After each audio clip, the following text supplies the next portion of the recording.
Every fall, as the leaves turn golden and the air grows crisp, Americans reach for one of the most comforting seasonal drinks, apple cider.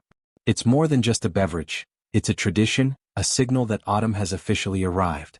According to the USDA, Americans drink over 300 million gallons of cider every single year. That's enough to fill more than 450 Olympic-sized swimming pools with sweet, tangy apple goodness. Unlike clear, filtered apple juice, cider carries a rustic charm, darker in color and cloudier in appearance because tiny apple fragments float inside.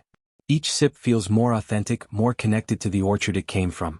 But while a glass of cider feels simple and wholesome, the process behind it is a fascinating blend of history, technology, and sheer industrial might. From the time a truckload of apples is delivered to a modern factory to the moment the jug is capped and sealed on a grocery store shelf, cider production reveals just how much effort goes into keeping an old American tradition alive on a massive scale. The story of cider in America reaches back centuries, long before modern machinery took over.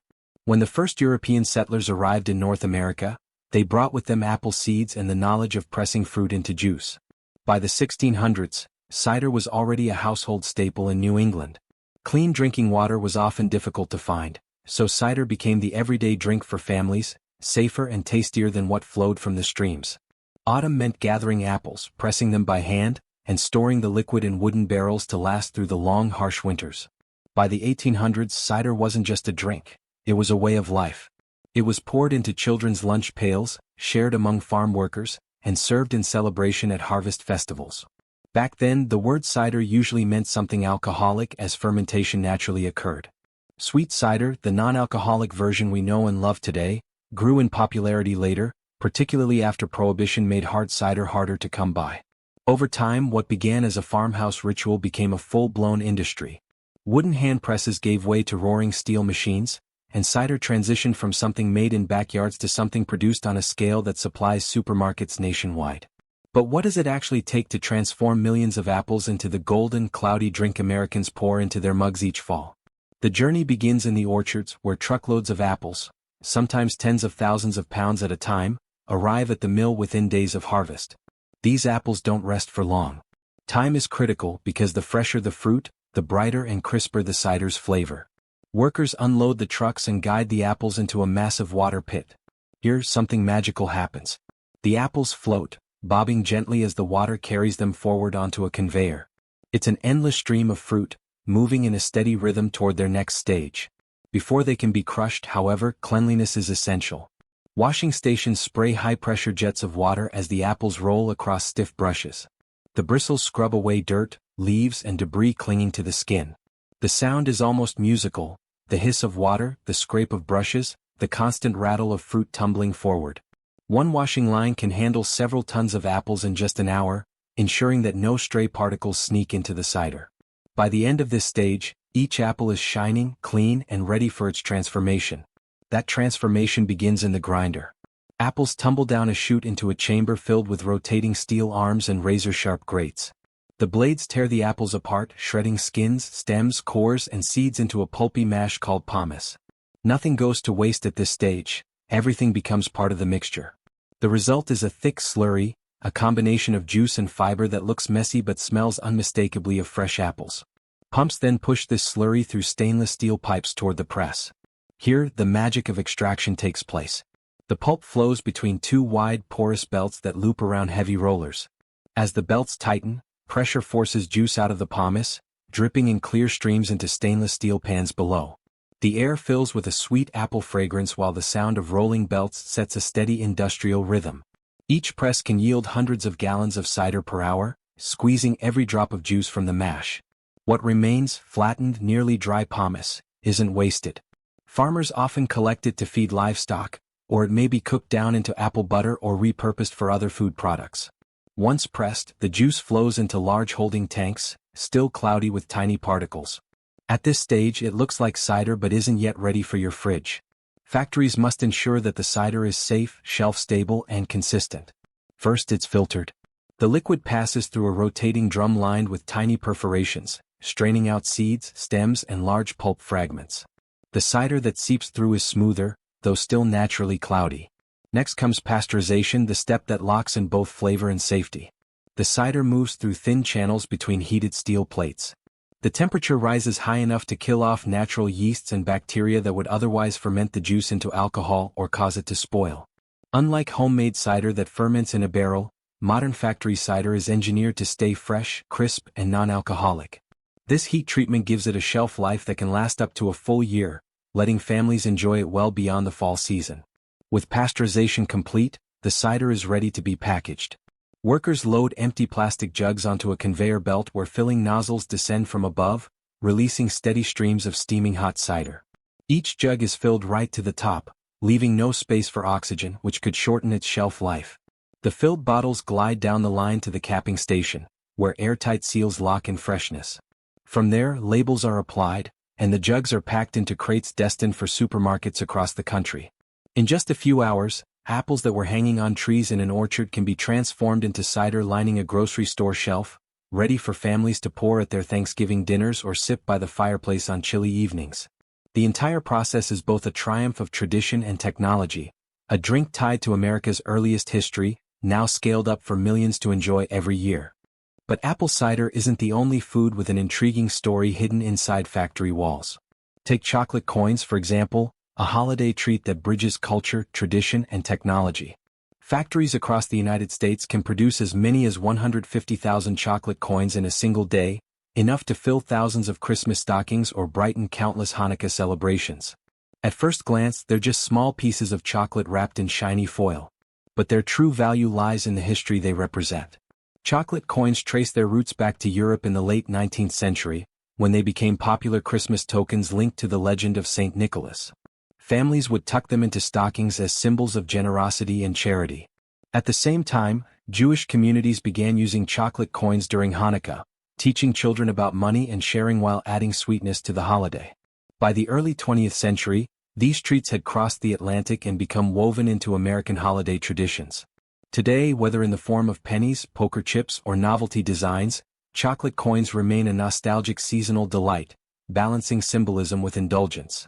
The making of a chocolate coin begins not with tiny pieces but with enormous chocolate blocks weighing around 10 pounds each. Workers load these massive bars into kettles designed like giant double boilers. Hot water circulates around the outer shell of the kettle, slowly melting the chocolate without scorching it. The air fills with the rich scent of cocoa as solid blocks transform into silky, molten chocolate. Each kettle can hold up to 2.5 tons of chocolate, with mechanical paddles stirring constantly to ensure an even, glossy melt. Once the chocolate reaches the perfect consistency, pumps carry it through stainless steel pipes across the factory floor, channeling a steady stream of liquid chocolate to the next step, tempering. This stage is critical. Tempering aligns the cocoa butter crystals within the chocolate, giving it that signature shine and satisfying snap when bitten. Without tempering, chocolate would look dull, crumble easily, and lose its appeal. Machines carefully heat and cool the chocolate in cycles until it achieves the perfect structure, ready to be shaped into coins. Once tempered, the chocolate flows into coin molds, each cavity designed to hold just the right amount for a single disc. Cooling tunnels solidify the chocolate within minutes, and what emerges looks simple but flawless, solid rounds of pure chocolate. Workers or automated arms then move the coins to wrapping stations.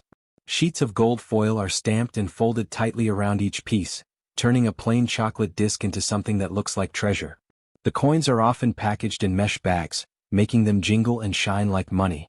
It's a little illusion, a playful mix of sweetness and symbolism that has charmed children and adults for generations. What started as a way to teach values and celebrate holidays has become an enduring part of festive American culture, proving that even the simplest factory-made items can carry deep meaning. Have you ever unwrapped a piece of candy, popped it into your mouth, and wondered how on earth it was made? Most of us enjoy the sweetness without giving much thought to the incredible factories, machines, and history behind the treats we love. But behind every bite of chocolate, every fluffy marshmallow, and every seasonal candy coin lies a fascinating story of craftsmanship, technology, and tradition. Today we're taking you deep inside the candy world, where molten chocolate flows like rivers, air gets whipped into sugar to form pillowy cubes, and gold foil is pressed into shimmering wrappers that make candy look like treasure. What you'll discover might just make you appreciate these everyday sweets more than ever before. It all begins with chocolate, the undisputed king of candies. In factories, melted chocolate is pumped through long steel pipes that snake across the production floor, carefully cooled in stages. Each section of these pipes lowers the temperature by just a few degrees so that the cocoa butter inside can crystallize into the perfect structure. This step is critical. Skip it and the chocolate won't have that satisfying snap when you bite into it. By the time the chocolate leaves the pipes, it has thickened but hasn't yet fully hardened. That's where a massive spreading blade takes over, sweeping the warm chocolate across a wide conveyor belt to create an even sheet. This sheet glides smoothly into a refrigeration tunnel stretching nearly 15 yards, where icy air firms it up while workers keep an eye on the process to make sure no imperfections form on the glossy surface. At the end of the line, a giant spring-loaded die press waits. Imagine a cookie cutter the size of a car engine. This machine punches neat circular shapes from the cooled chocolate sheet. The cutters are hollow tubes, which let each round piece stack neatly inside before dropping out in perfect columns. The lattice left behind, a delicate grid of chocolate, isn't discarded.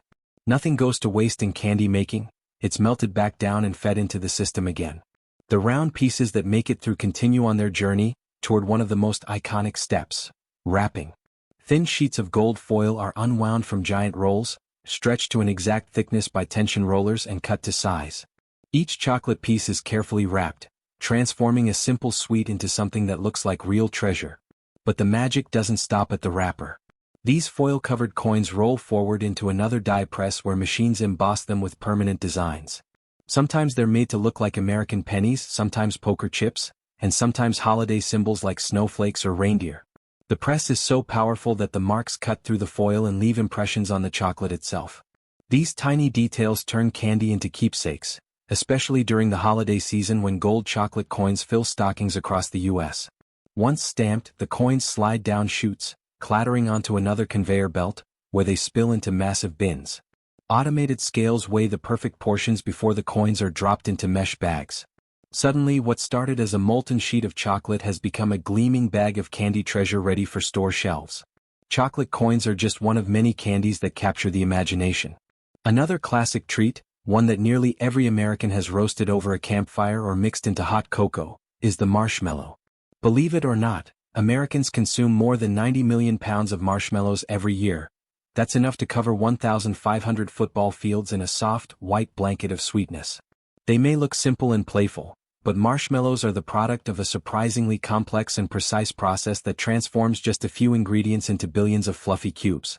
The roots of marshmallows stretch all the way back to ancient Egypt over 3,000 years ago. Back then, candy makers would mix honey with sap from the marshmallow plant to create chewy confections reserved for nobility and even gods. The plant grew in swampy areas, which gave the treat its unusual name. Fast forward to the 1800s, when French confectioners swapped out the plant sap for egg whites, sugar, and gelatin. This new formula created a lighter, airier texture and made marshmallows easier to shape. By the early 1900s, the candy crossed the Atlantic and won over America. Marshmallows soon appeared in cookbooks, ambrosia salads, holiday pies, and gelatin molds. The real revolution came in the 1950s with the invention of the extrusion machine. Instead of being hand-piped into molds, marshmallow paste could now be pumped into long ropes and sliced into pieces at lightning speed. This breakthrough transformed marshmallows into a household staple, forever linked with s'mores by the campfire and cocoa on chilly winter nights. But how exactly do modern factories turn simple corn syrup, starch, and gelatin into the fluffy pillows we know today? Inside state-of-the-art plants, every ingredient is measured down to the gram. Stainless steel silos hold sugar, corn syrup, starch, and gelatin, waiting to be dispensed by automated systems into mixing tanks.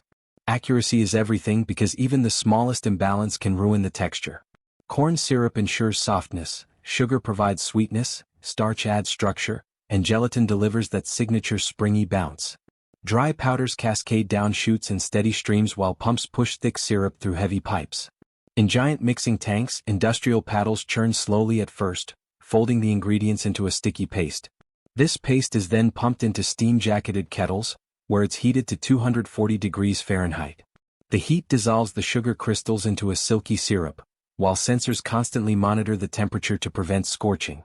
Workers watch carefully as the syrup is filtered through fine mesh screens, removing any stray clumps or grains. The result is a golden, glossy liquid that looks almost like honey. But the true transformation happens in the whipping stage. The syrup is pumped into industrial mixers where blades spin at thousands of revolutions per minute. These mixers force air into the hot liquid, causing it to expand dramatically. As the mixture foams up, liquid gelatin is added to lock in the air bubbles. Within minutes, the syrup grows 2 or 3 times its size, turning from golden liquid to fluffy, snow-white marshmallow batter. The noise on the factory floor is constant. The roar of mixers, the hiss of pumps, and the thrum of conveyors all working in unison to whip billions of air bubbles into sugar. Once aerated, the marshmallow batter moves under pressure into extrusion machines. Here, the mixture is forced out of nozzles as continuous ropes, smooth and glossy as they fall onto conveyor belts. Cooling fans blow across the surface to set them just enough to hold their shape. Some machines twist ropes together into colorful swirls, while others flatten the batter into slabs that can be cut into specialty shapes. Sharp rotary blades slice the ropes into perfect cylinders, each piece bouncing onto the belt in rhythm with the machine. The speed is staggering. Modern factories can cut thousands of marshmallows per minute. In less than an hour, a single plant can produce more marshmallows than a bakery could make in an entire year. But the work isn't over yet. Fresh marshmallows are sticky, so they tumble into massive rotating drums dusted with powdered sugar or starch. Quality control is strict. Workers pull random samples from the line and perform the snap test. They slice a marshmallow in half, press the halves together, and check how quickly it springs back into shape. If it bounces back within seconds, the batch passes. If it lags, the team adjusts the mixing process or gelatin levels. Only the marshmallows that meet strict standards continue on to packaging. Finally, automated scales measure out perfect portions, dropping them into heat-sealed plastic bags that keep them fresh for months. In just a few hours, what began as corn syrup and gelatin has transformed into millions of fluffy cubes, ready to become s'mores, cocoa toppings, or straight-from-the-bag snacks. What's remarkable is that marshmallows and chocolate coins are just 2 examples of how factories turn raw materials into symbols of culture, tradition, and memory. A bag of chocolate coins instantly reminds people of holidays and stockings. A handful of marshmallows brings back memories of campfires under the stars. These small joys connect us to experiences we carry for life. Yet behind them are powerful machines, complex systems, and skilled workers who make it all possible. So the next time you unwrap a golden foil coin, roast a marshmallow over the fire, or pour a bag into a dessert recipe, you'll know the hidden story inside each sweet. You'll remember the cooling tunnels, the die presses, the roaring mixers, and the snap tests that ensure every bite is just right. Candy might be fun and playful on the surface, but behind it lies a world of precision engineering and tireless effort. Which of these factory secrets surprised you most? Was it the way molten chocolate sheets are cut like cookies, or how billions of tiny air bubbles create the fluff in marshmallows? Share your thoughts below, and let us know which treat you'd like us to explore next. From apples pressed into cider to donuts glazed in sugar to chocolate coins stamped in gold, every bite hides a story waiting to be told. If you enjoyed this behind-the-scenes journey, don't forget to subscribe so you never miss the next sweet adventure.